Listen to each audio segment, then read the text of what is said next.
Manuel me ha hecho el honor nuevamente de volver a invitarme. Y en un tema que no tiene nada que ver mucho con la historia, pero es que el personaje lo amerita por lo que les voy a platicar. Primero, déjenme contarles sobre este cuadro, esta pintura que ahorita que acabemos los invito a que se acerquen a verla. Es francamente maravillosa. Y es un cuadro que se pinta, como está la fecha ahí, en el año de 1939. Aquí está todavía la firma del pintor y la fecha en que lo hizo. Y lo encontré justamente, aunque ustedes no me lo vayan a creer, pero es milagroso el encuentro que tuve con él, en el mes de julio de 1999. Es decir, hace exactamente 20 años y unos cuantos meses. Porque en aquellas vacaciones de verano escolares, en la Escuela Libre de Derecho, un buen día, a un queridísimo amigo mío, Jaime del Arenal, y a mí, se nos ocurrió hacer una excursión a los sótanos tenebrosos de la escuela, a los que nadie entraba y tenían muchos años cerrados, y traíamos la curiosidad de buscar unos papeles que estaban en cajas, que recordábamos haberlos visto nosotros cuando éramos alumnos, pues muchos años atrás, en el 76, 77, y pensábamos que a lo mejor estaban en el sótano, y pues decidimos incursionar en una aventura prodigiosa entre telarañas, ratones que pasaban corriendo y todo tipo de alimañas, y sin luz, con unas lámparas que nos prestaron eléctricas, y encontramos los papeles efectivamente, pero también de pronto encontramos arrumbados 2 pinturas. Estaban en ese momento sucias de polvo por completo, estaban inclusive con pintas de mosca, en fin, ya estaban totalmente deterioradas, por supuesto sin marco, y una de ellas es esta. La otra correspondía a otro maestro de la Escuela Libre de Derecho, Toribio Esquivel Obregón, y cada quien, Jaime y yo, según sus propias aficiones y similitudes y afinidades, cada quien expropió uno. Toribio Esquivel Obregón, por supuesto, que fue un gran historiador del derecho, cosa que Jaime lo es. Él inmediatamente dijo, este es mío, y yo lo dejé hacer porque yo ya le había echado el ojo en cuanto vi quién era a este maravilloso personaje, que ustedes pueden verlo. Ya el cuadro está, por supuesto, restaurado, naturalmente, pero ustedes pueden ver lo que tiene en sus manos, esas manos huesudas, un libro, su más famoso libro. No creo que sea su mejor libro, pero es su más famoso libro, el que le dio de comer. Para ser claros, yo ahorita diré cómo. Entonces a mí me pareció prodigioso y providencial este hallazgo, tanto que inmediatamente se mandó a restaurar, lo coloqué en mi oficina y me ha acompañado los últimos 20 años donde quiera que he andado, por las circunstancias que también les voy a comentar enseguida, pero es para mí pues no sé si es un modelo de vida porque no, era bastante destrampado, pero sí es un modelo en cuanto a lo que él quiso hacer de su propia existencia, de estudiar derecho y nunca trabajar de abogado. Eso es fabuloso, o sea, que es mi propio caso, ¿no? Y dedicarse fundamentalmente a escribir, cosa que yo he intentado hacer, y para poder sobrevivir, él decidió consagrarse por entero al servicio de México en el cuerpo diplomático mexicano de su tiempo, y le tocó vivir una época magnífica en la cual pues su presencia, su participación va a ser decisiva en varios asuntos, además de que se va a ver inmiscuido en cuestiones políticas también de altísimo nivel. Por estas razones, cuando este año, el día 15 de agosto, se cumplieron 80 años del fallecimiento de Federico Gamboa, de inmediato le dije a mi querido amigo Manuel Ramos, oye, es el rumbo de Gamboa, por lo menos el tradicional, esta plaza se llama Federico Gamboa, y me encantaría, y sí, lo programó y amablemente, pues gracias a él estoy aquí nuevamente para platicar sobre Federico Gamboa, en 2 planos muy distintos, No va a ser una reseña literaria porque de eso no sé mucho. Digo, lo he leído todo y la verdad dice uno, bueno, no sé por qué cautivaba a la gente, seguramente por lo escandaloso, porque hoy en día pues, estas novelitas de Gamboa pues, están simpáticas, ¿no? Nada más simpáticas, no tienen mayor ciencia. Pero tiene otro libro que es prodigioso, su diario.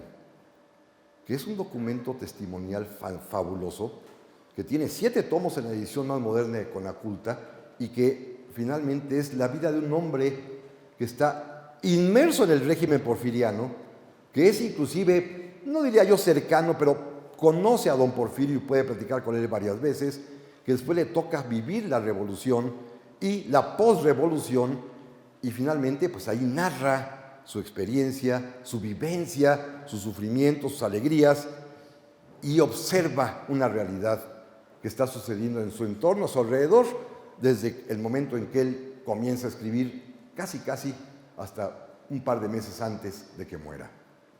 Es un diario pues prodigioso, que tiene esa riqueza de la experiencia de un hombre vertida en esas letras. Y sí quiero hablar un poco de su vida, pero quiero hablar también, y esto me lo van ustedes a perdonar, de lo que es Gamboa en la mía, porque ha habido varias cosas en las cuales él me ha acompañado. Bueno, a grado tal, déjenme platicarles que el día que lo descubrí, por ahí voy a empezar, hace 20 años, lo primero que hice inmediatamente fue ir a los archivos de la escuela a buscar a ver qué estaba haciendo el cuadro ahí. Y encontré que efectivamente fue profesor de la Escuela Libre de Derecho desde el año de 1920, en que regresa del exilio, hasta el año en que muere, 1939, el día 15 de agosto.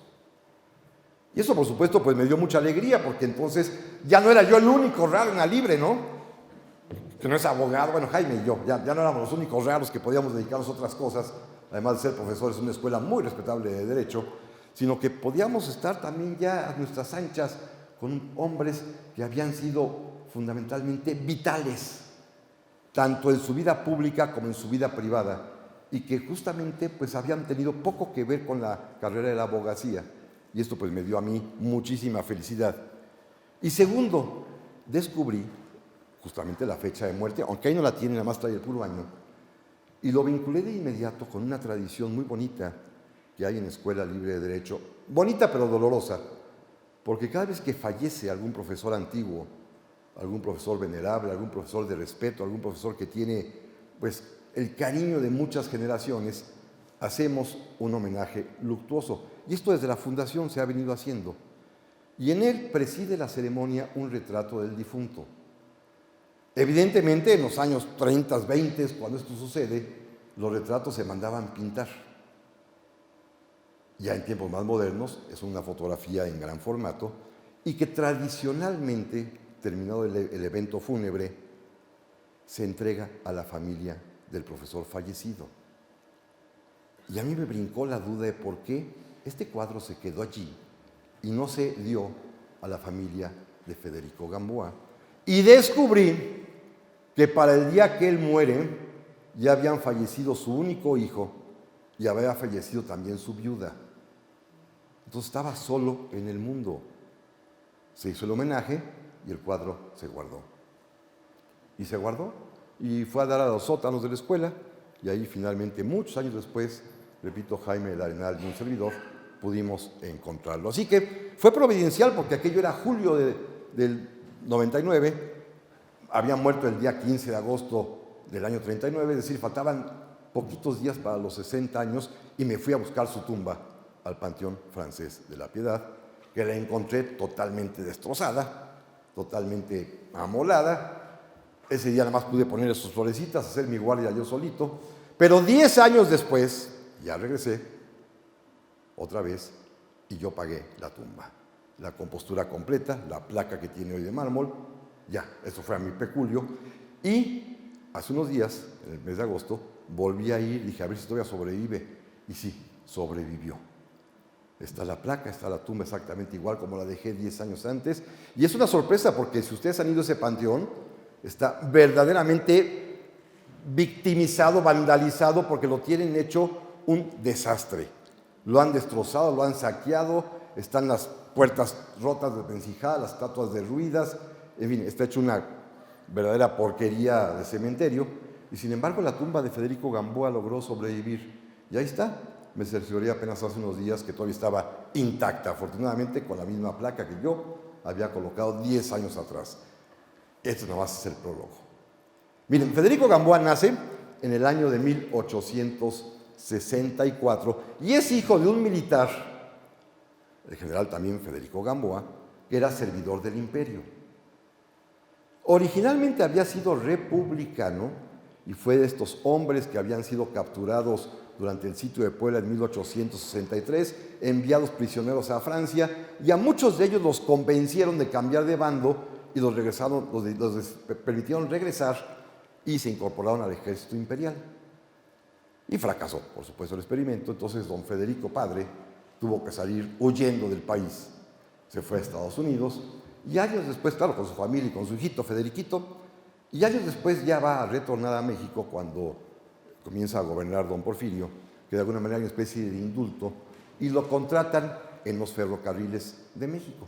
Y comienza a trabajar como ingeniero en ferrocarriles, mientras su jovencillo hijo, que se educa 10 años en Estados Unidos, en una escuela trilingüe, porque allí aprende a hablar inglés, francés, y aparte había maestros que hablaban español, pues el muchacho regresa e ingresa a estudiar a la Escuela Nacional Preparatoria. Y ya desde entonces traía el gusanillo de escribir.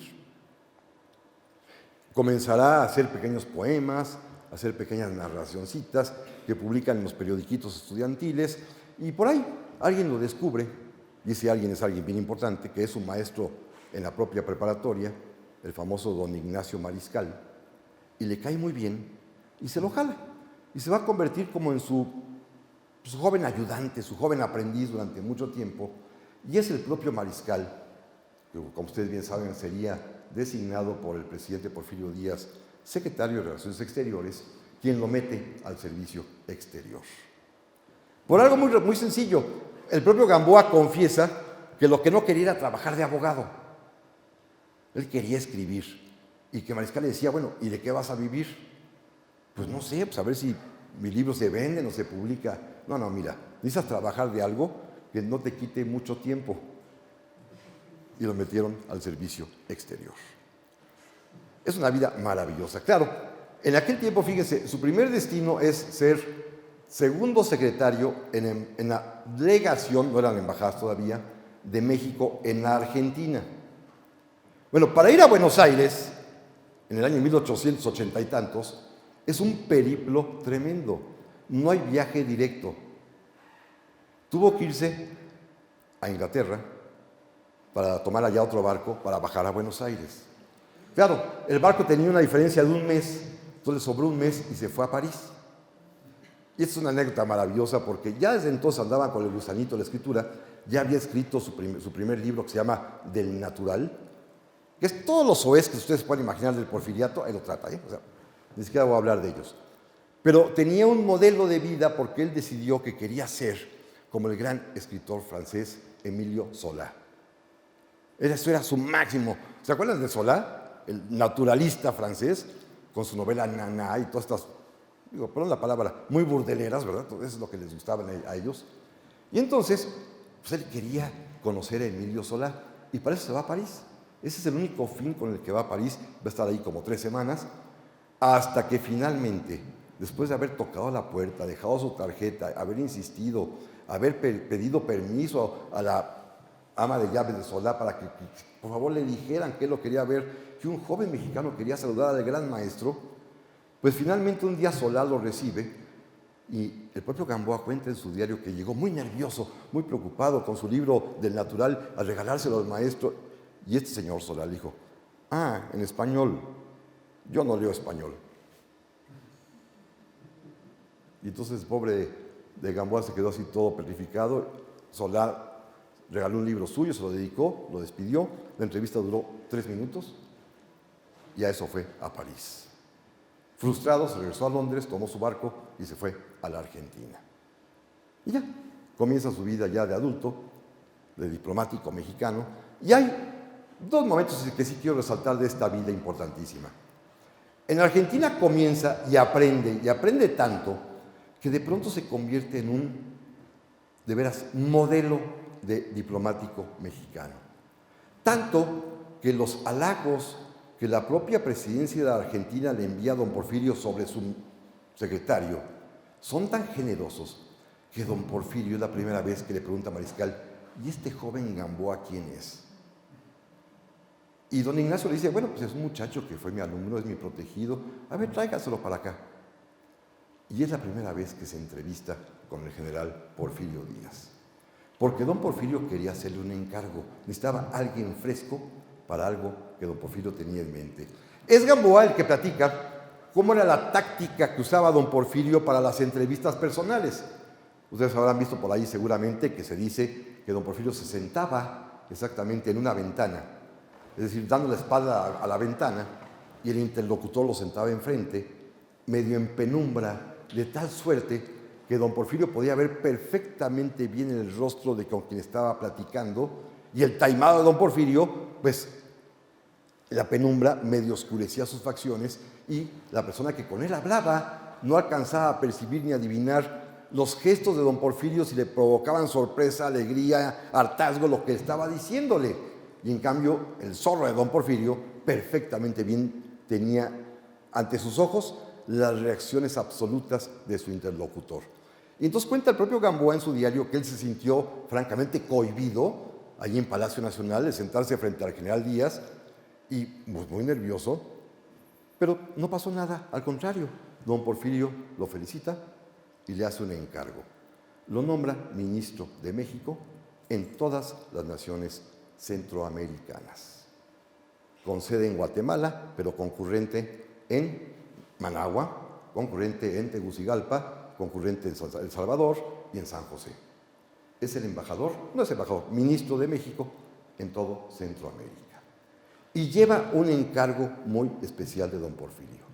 México quiere, en palabras gruesas, hacer un protectorado sobre América Central.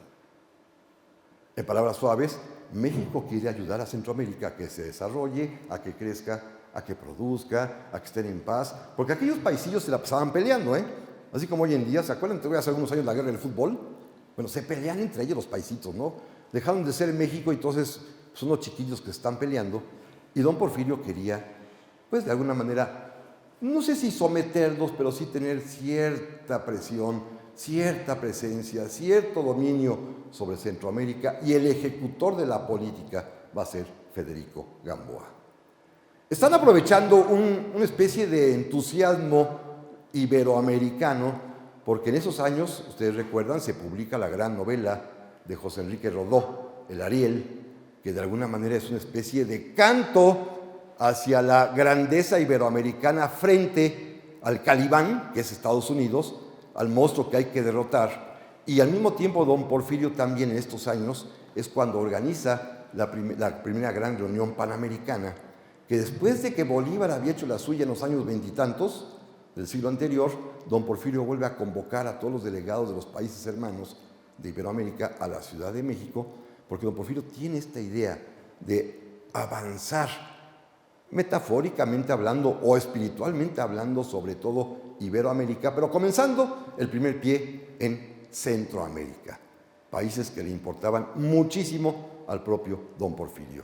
Es cuando don Porfirio, ustedes recuerdan, bautiza o rebautiza las calles del centro de la Ciudad de México con los nombres de República de Paraguay, República de El Salvador, República de Cuba. Todas las calles que en el centro tienen estos nombres de los países iberoamericanos fueron impuestos en ese tiempo por el general Porfirio Díaz. Es decir, su brazo ejecutor, su mano ejecutora en Centroamérica es Gamboa. Van a pasar cosas muy interesantes, Obviamente, la respuesta, el enojo de lo que está haciendo México en Centroamérica no es de los centroamericanos, que están hasta eso contentos, pues, de que hay un señor mexicano que es muy atento, que viaja, un día está en Managua, a los 2 días ya se fue, ya está en El Salvador, después regresa a Guatemala, se la pasa viajando por toda Centroamérica, interviniendo, por supuesto, de manera muy decorosa, muy diplomática. México lleva hasta préstamos, les lleva hasta maquinaria a Guatemala para que cultiven el café. En fin, México hace muchas cosas por Centroamérica en una política, repito, vedada, disimulada, pero Gamboa la confiesa de que quieren tener control y presencia fuerte en Centroamérica. Y los que se enojan son los Estados Unidos. Aprovechando un poco que don Porfirio también tenía esa especie de animadversión contra los norteamericanos, los centroamericanos también se engallan y deciden, a ver qué pasa si le ponemos un pequeño frenito a los norteamericanos, y particularmente en Nicaragua, el presidente José Santos Zelaya, muy amigo de Gamboa, decide hacer una jugarreta. Nicaragua es un país en ese momento totalmente, pues, dominado por la presencia norteamericana, que tiene una sola compañía, que es casi todo el país, la famosa United Fruit, que cultivan plátanos. Impone salarios, impone muchísimas cosas, y el presidente Santos Zelaya decide expropiar esas tierras.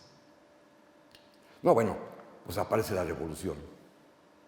Hay un golpe de Estado interno, obviamente perpetrado por los Estados Unidos, y le digo obviamente porque los propios marines desembarcan, invaden Nicaragua y van a detener al presidente, que solamente alcanza a refugiarse. ¿Dónde creen? No en la embajada, en el consulado de México, que está a cargo de un empleado de Gamboa que se llama Bartolomé Carvajal, quien le avisa inmediatamente a Gamboa que está en Guatemala. Gamboa telegrafía inmediatamente a México al presidente Porfirio Díaz, y el presidente Porfirio Díaz le dice a Gamboa: con su vida me lo trae. Así, de ese tamaño. Claro, hizo algo más don Porfirio.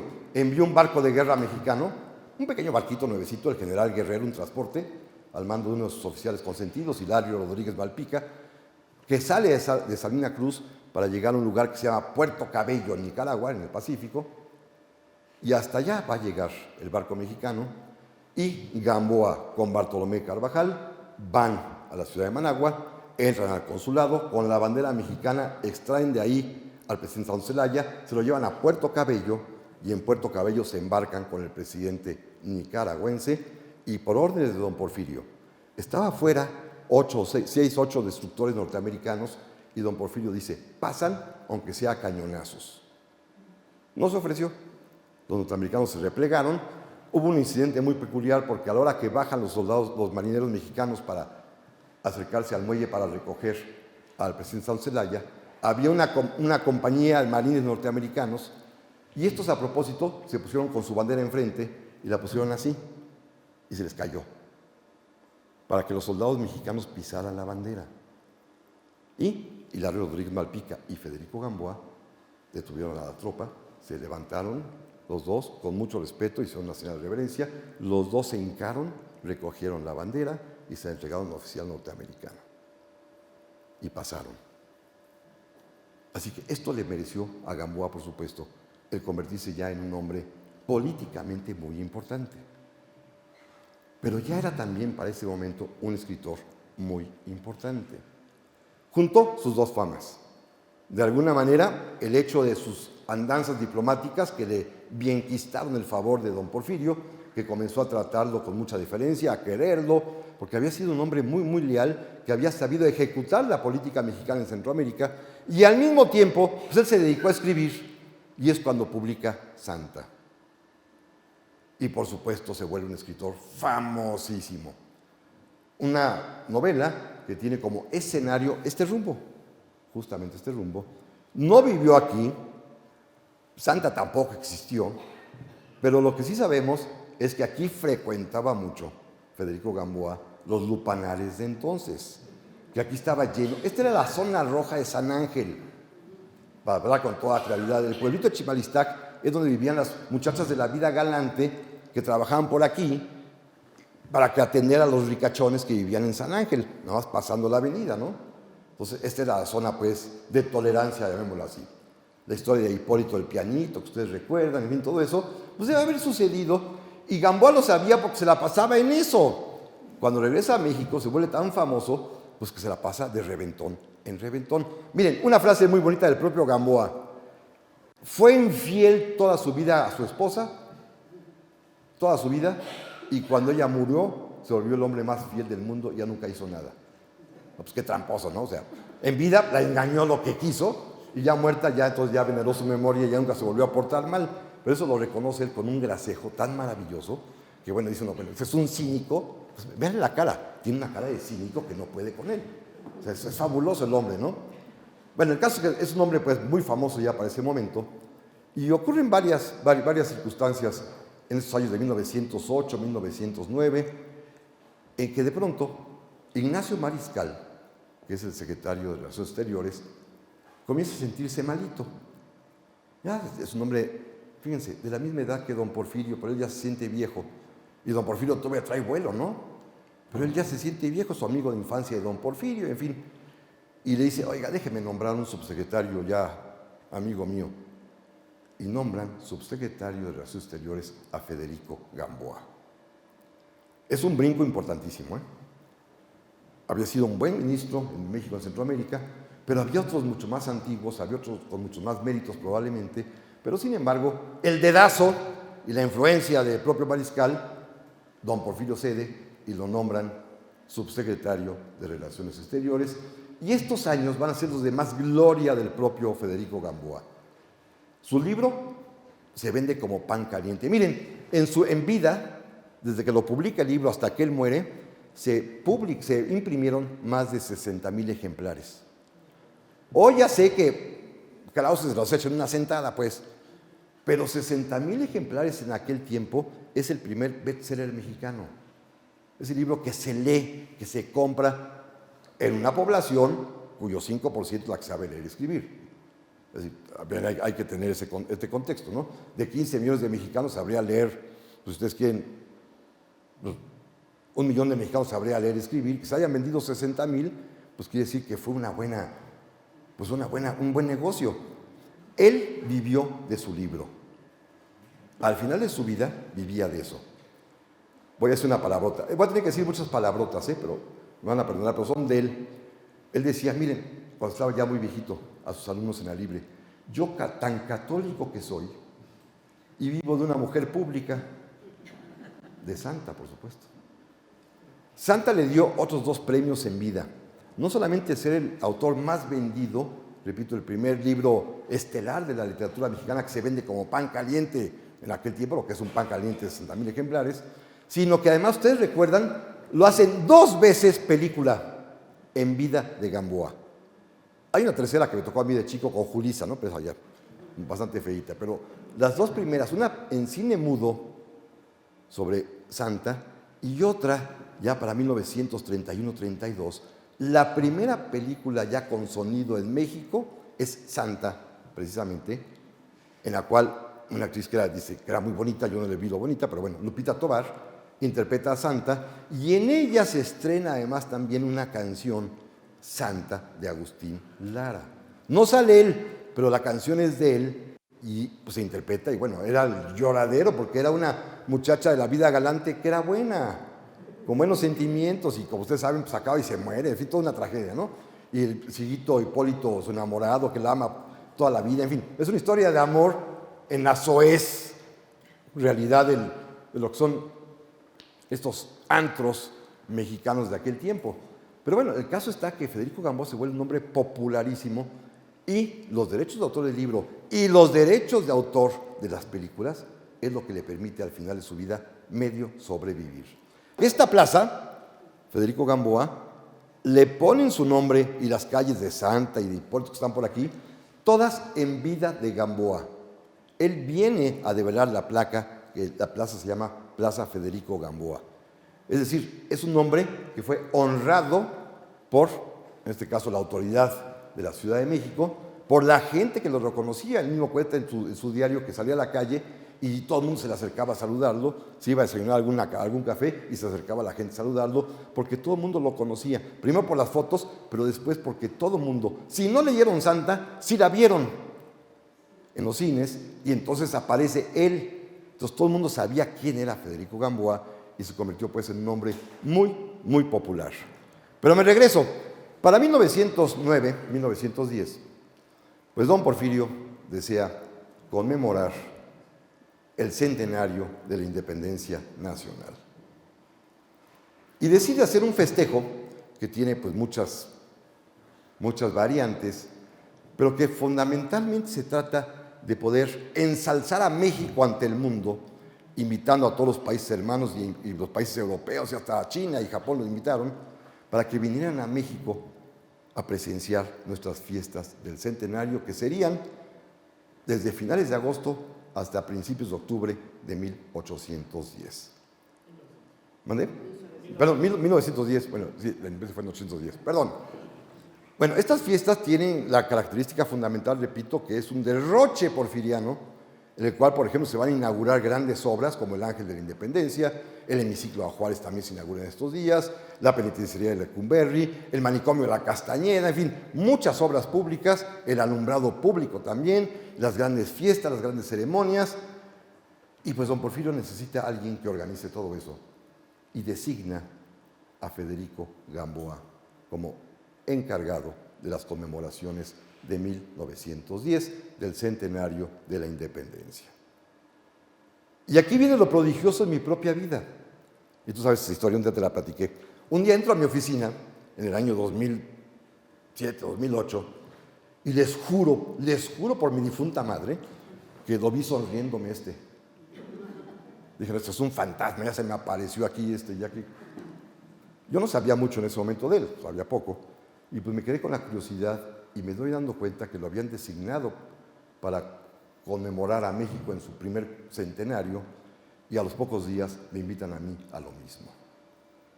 Entonces dije, no, bueno, usted tiene que ir conmigo. Aquí está Dina, que es mi colaboradora, que también trabajó conmigo todos aquellos años, y el cuadro me acompañó a todas partes. Lo designé el ángel de la guarda del Bicentenario. Así que estuvo conmigo, y como luego tuve 2 oficinas, mandé hacer una copia. Tengo otra copia. Claro, este es el original, y tenemos 2. Pero entonces me acompañó, porque para mí era prodigioso esta similitud. Si ya antes, mucho tiempo antes, lo había yo encontrado y me había encantado por esta afinidad enorme de ser un abogado sin serlo, de tratar de vivir sus libros, de servir a México, a la hora que sucede esto, pues para mí fue algo verdaderamente prodigioso. Maravillosamente prodigioso, hermosamente prodigioso, porque de alguna manera sentía yo que estaba jugando en los tiempos y en el destino y en el universo y los engranajes cósmicos se movían y finalmente pues él cumplió con su papel y yo con el mío. Y lo único que quedó de saldo es que me quedé con el cuadro. Este es el mejor saldo de todos porque está conmigo desde hace 20 años ya. Cuando terminó el centenario, pues pasa lo que pasa normalmente y pues que don Porfirio no sabía qué hacer con él. ¿Y ahora qué hago con este hombre que ya se volvió famoso? Y don Porfirio sí le dio cierto temor. Porque recuerden ustedes que en la Constitución de 1857, en las reformas vigentes en ese año de 1910, que ustedes recuerdan, para el día 20 de noviembre estalla la Revolución Mexicana, es decir, el centenario lo festejan en septiembre, y apenas 2 meses después México se incendia con el llamado de Madero a la Revolución, y el primero que renuncia, porque está enfermo de sífilis, es el vicepresidente Ramón Corral, que sale del país. Y la Constitución prevé que en la ausencia del presidente de la República y del vicepresidente de la República ocupa el puesto interinamente del secretario de Relaciones Exteriores, y da la casualidad de que en plenas preparaciones de las fiestas del centenario, Ignacio Mariscal se muere, no alcanzó a llegar y la ocupa la secretaría interinamente Gamboa, mientras es al mismo tiempo el coordinador de los festejos del centenario. Pero una cosa es que a don Porfirio le cayera bien Gamboa, una cosa es que le aplaudiera todos sus festejos, sus hazañas, que era muy famoso, y otra cosa es que acabando las fiestas del centenario ya lo ratificara como secretario de Relaciones Exteriores, cosa que no hizo don Porfirio. Don Porfirio, que no era tonto, al contrario, el hombre más inteligente que hemos tenido como presidente de la República, perfectamente vislumbró que si algo pasaba, el presidente iba a ser él. Y yo creo que no tenía tanta confianza. Además, para entonces era fama pública que el Gamboa se la pasaba en el reventón absoluto todos los días. Pues evidentemente don Porfirio no podía prestarse a dejar la presidencia a un hombre como Gamboa, por más respetable y entrañable que fuera. Cuentan una anécdota muy simpática. El día que algún ministro se portó mal y se fue a una casa de cita, seguramente las de por aquí, los agentes de la policía porfiriana encontraron la cartera del ministro. Y de inmediato, íntegra, se la fue a entregar al presidente de la República. Y ya que la vio, mandó llamar al ministro. Oiga, ¿dónde andaba ayer? No, en mi casa. No me diga.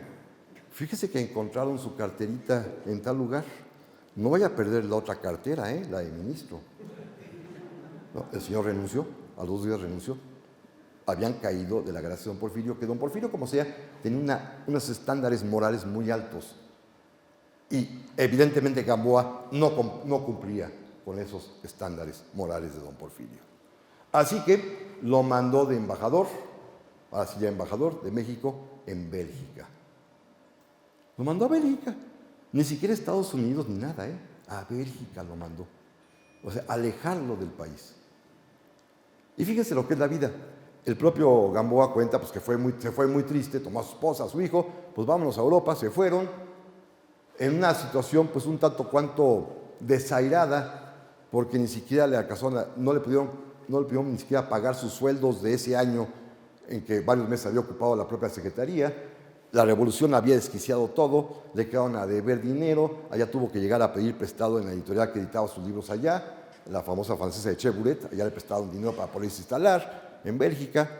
Y sin embargo, cuando Gamboa supo que don Porfirio a los pocos meses salía para el destierro, el único mexicano que lo va a recibir al puerto del Havre es Federico Gamboa.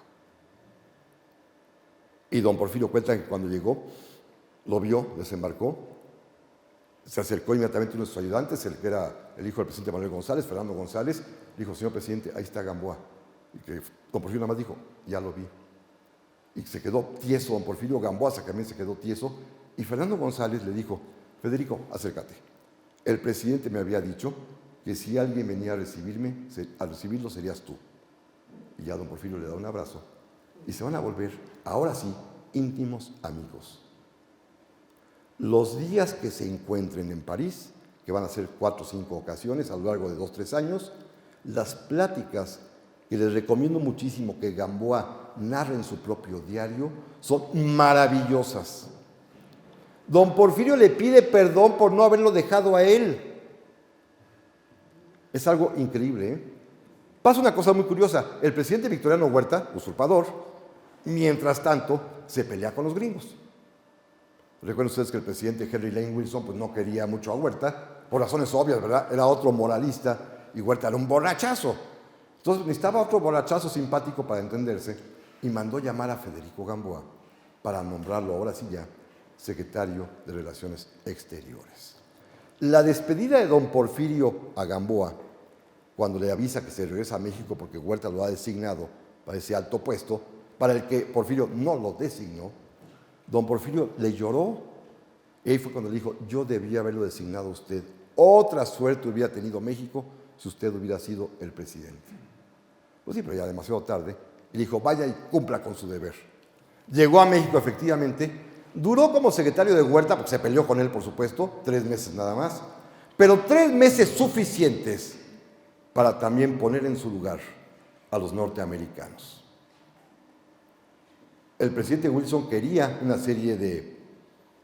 tenía una serie de reclamaciones contra México, que como todos saben van a desembocar en la invasión de Veracruz en abril de 14, pero antes de eso, el primer llegue se lo dan con Federico Gamboa, quien en una carta pública a todo el mundo pone en alto la dignidad de México en contra, como él dice, de los bastardos intereses norteamericanos. Es decir, no podía con los gringos, ni ellos con él, y pues esto le valió que Federico Gamboa se convirtiera en el hombre más popular de México en ese momento, porque era el primero, casi como decían los periódicos, después de los niños héroes, el primero que se ha enfrentado a los norteamericanos ha sido Federico Gamboa. Y se convirtió en un hombre, repito, popularísimo, a grado tal, y esto es algo muy interesante, que cuando Huerta quiere legitimarse organizando una parodia de elecciones, de pronto, para ese momento, ya Federico Gamboa ha cambiado tanto, ya había dejado de asistir a las cantinas, ya no iba a los lupanarios y a los burdeles, y de pronto ya iba a misa. Claro, el secreto lo sabían muy pocos, había muerto su esposa, y se transformó por completo. Y el recién fundado Partido Católico Mexicano lo invitó de candidato a la presidencia de la República, y él aceptó.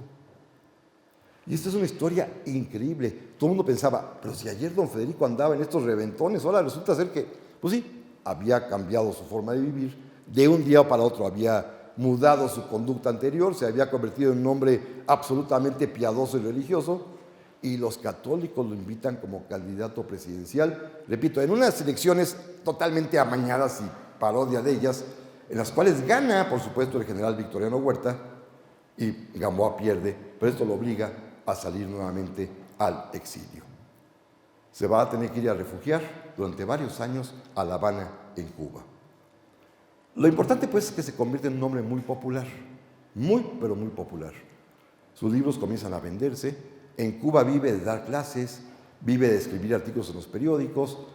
Tiene una experiencia bastante triste, porque no tiene dinero. Si algo lo caracterizó toda su vida fue ser pobre.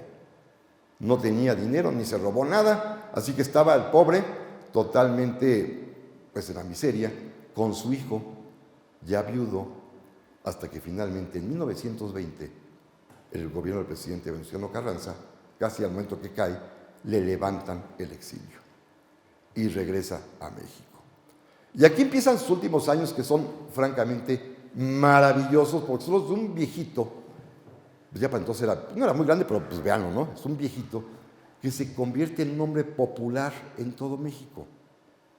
Un hombre queridísimo, pero un hombre al mismo tiempo que vive, no en la miseria, pero sí con muy limitados recursos, y solamente gracias a Santa, a las películas de Santa, y a que le dan una que otra clasecita, tanto en la Escuela de Altos Estudios como en la Escuela Preparatoria Nacional. Vive de eso.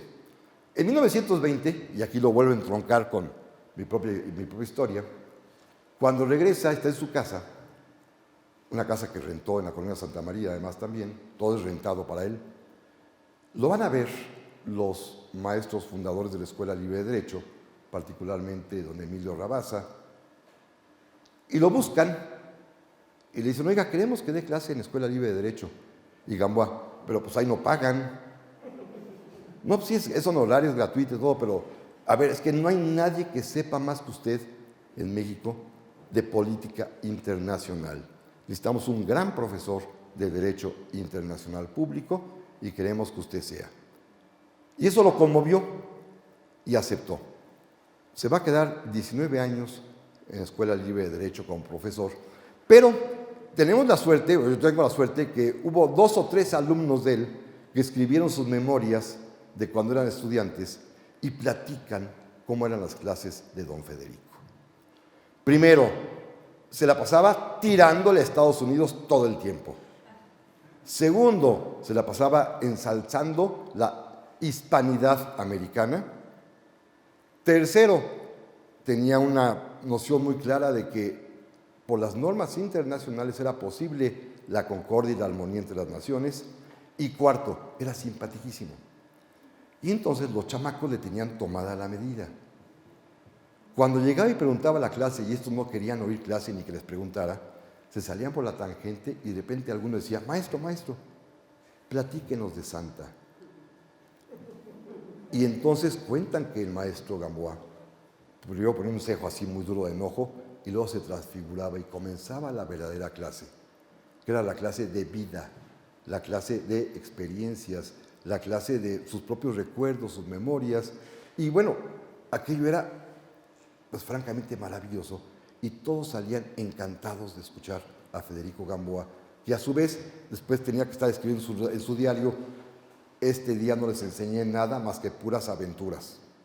Pues no daba clase, les platicaba otras cosas, pero provocado por ellos, ¿eh?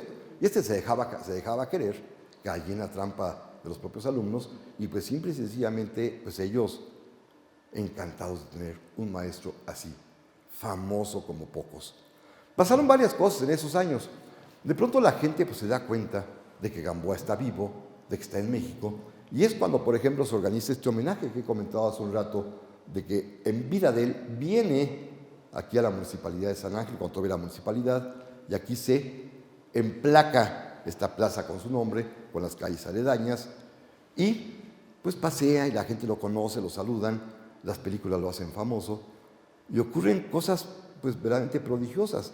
Una de ellas, por ejemplo, es que a pesar de que decían que era literatura, pues para, así como diríamos hoy, casi pornográfica de aquel tiempo, Los propios académicos de la lengua, de la Academia Mexicana de la Lengua, correspondiente de la Real Española, lo hacen académico y a los 2 años lo hacen presidente de la Academia Mexicana de la Lengua, que lo va a hacer hasta el día de su muerte.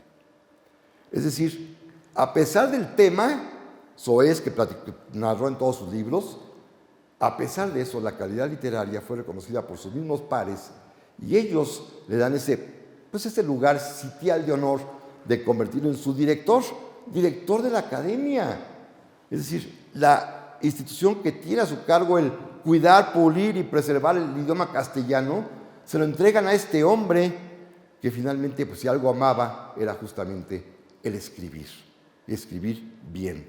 Entonces pasan estas cosas que pues parecen prodigiosas. En otra ocasión, también de pronto la gente pues, lo ve y viene la elección de 1924, en la cual aparece como candidato alguien que la gente no quería, Plutarco Elías Calles. Y ocurrió un milagro. El día de la elección, por supuesto que gana Calles, naturalmente, pero en muchísimas, en miles de boletas electorales, apareció como candidato no registrado un nombre, Federico Gamboa.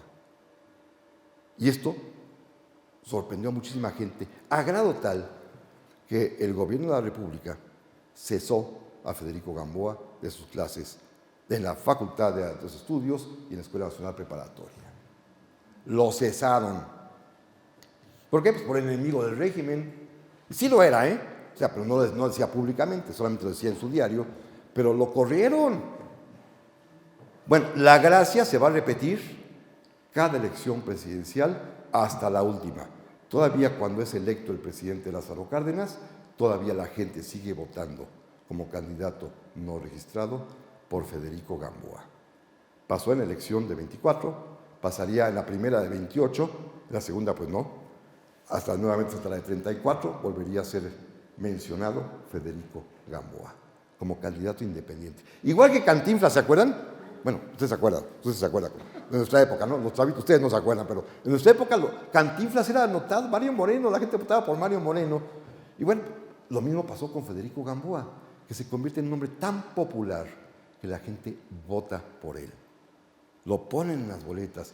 Algunos quizás recordaban que era del Partido Católico, algunos quizás nada más porque era popular, algunos porque se sabía que era un hombre opuesto al régimen y algunos simplemente porque les caía bien el viejito que paseaba por las calles y que se dejaba apapachar y saludar. No había selfies, pero la gente es como si fuera lo mismo, le pedían autógrafos. Hoy tendrían su selfie todo el mundo con Federico Gamboa porque además salía a pasear. Se subía al tranvía, se era su medio de transporte, no tenía coche, andaba por las calles, entonces la gente lo saludaba por todos lados y a él le gustaba ser saludado y ser reconocido, era lo que de alguna manera envanecía su propia autosatisfacción de saberse que la gente lo seguía y lo quería. Es un hombre pues providencial. Por eso les digo, aunque sea breve hoy la plática, que a mí en lo personal, cuando descubrí este retrato, la identificación que sentí de inmediato por él, de un hombre sencillo, no tanto por los relajos de su vida, ¿no? Eso sí creo que no es para tanto. Pero un hombre además entregado a las letras, con una vocación de servicio por México, que amó a su patria indudablemente, a su manera, claro, la manera que tenía alguien de servir a don Porfirio y después ser crítico de la revolución. Pero es tan mexicana, aunque hoy en día eso no se entienda, porque nada más dices algo y bueno, ya, no voy a hablar de eso. Dices algo y bueno, se te echan encima, ¿no? En fin, pero bueno, pero antes se podía. Claro, pagó el precio que lo corrieran de sus clases, pero sin embargo no la necesitó. Santa le seguía dando para vivir, tanto los libros como las películas. En los últimos años de su vida, alguna vez llegó un amigo suyo a la Escuela Libre de Derecho por él, y Federico estaba muy emocionado de verlo y le dice, oye, ¿me vas a acompañar a misa, verdad? Y el amigo le dice, Federico, con todo gusto, antes íbamos a las cantinas. Entonces, ya cambiamos, ya somos mayores. Esto es pues Federico Gamboa. Hoy la plática, Manuel, es breve, pero es intensa porque este hombre, pues para mí es una especie de espejo de vida, de la honestidad para vivir, de la pasión por las letras y la pasión también por México. Estoy a sus órdenes. Muchas gracias.